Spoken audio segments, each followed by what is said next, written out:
is David Bruce Leonard from the Earth Medicine Institute here with David Wei. David Wei is one of my favorite human beings. He's a Qigong practitioner. He's a bit of a coyote, a prankster, and as the Hawaiians would say, kolohe, mischievous, but he's an amazing human being. So welcome, David. How are you? How's it going?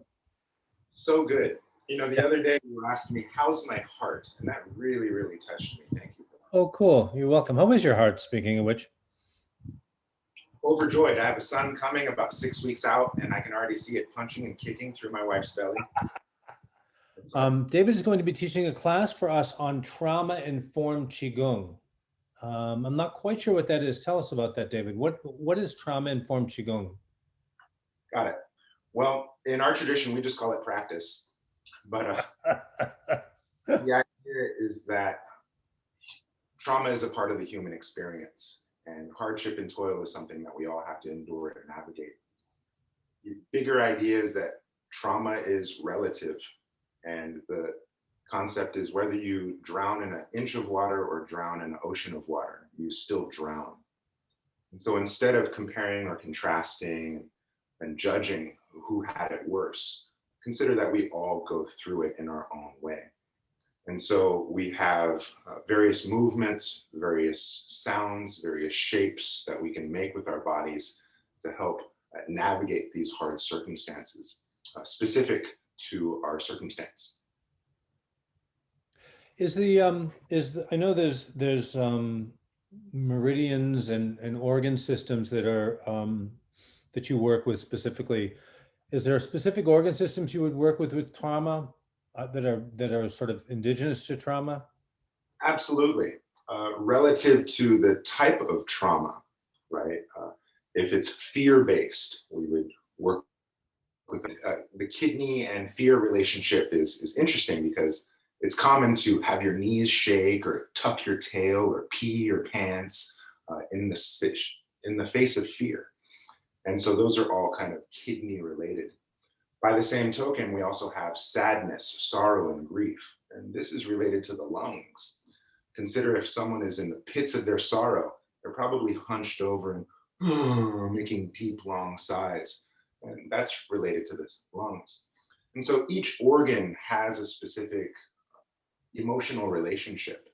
And so relative to the space that we're in, we have movements and methods to help process and metabolize those experiences because good circulation means good health. And not just for our blood, our lymph, and our circulatory system, but also our thoughts, our ideas, and our experiences. These two need to circulate and flow so we can have a healthy experience in life. That's fantastic. I know you had some personal experience with trauma. Could you talk a little bit about that in terms of how the Qigong or the work you did helped transform your trauma? Sure. Well, without going into too many details, there was an instance in about 2007 when I had endured a really severe trauma. And I was fortunate enough to be in the temple at this time. The temple being the Wudang Monastery. Yes, yes. I lived and trained in a monastic setting for about 5 years. And amidst that time, I endured a really difficult challenge. And over time, when I kept walking that circle, it allowed me to see the experience from different perspectives. It kind of took me out of my personal victim space and allowed me to see the viewpoint of all the other people involved.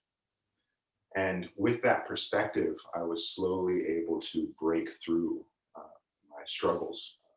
However, when I found myself in the pit of my pain, I have enough body awareness and proprioception to feel my posture, feel my tension. And I related those emotional states with my posture, with that muscular tension.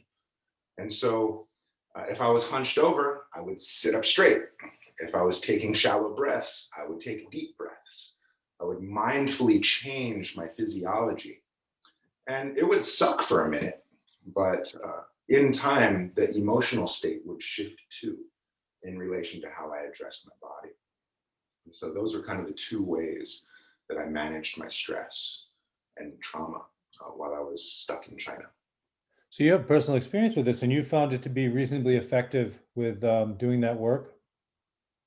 Yeah, absolutely. I had gotten really into it, and I was explaining it to a friend, my process of healing, and she goes, "Oh, that's somatic psychology." I go, "Oh, okay, I guess it's a thing." Yes, it is. Right. 3,000 years old somatic psychology. Who knew? So, David, this class is going to be a physically based class. It's not going to be talk therapies or psychotherapy, anything like that. Is that correct? Yeah, we're not going to be journaling. We're not going to be doing any art. Got it. We'll check in, and we can be present to what our emotional state is, right? Not all trauma is the same. If it's anger based, if it's fear based, if it's apathy, whatever the emotional state, there's an organ that's related to that within our view. And so we'll learn movement, we'll learn postures, we'll learn breath and tones that can help process and metabolize those emotional states relative to those organs, in the hopes that over time we can see ourselves through our problems. Great. I will put the dates and the details at the trailer for this video, but thank you so much, man. Good to see you again. My joy.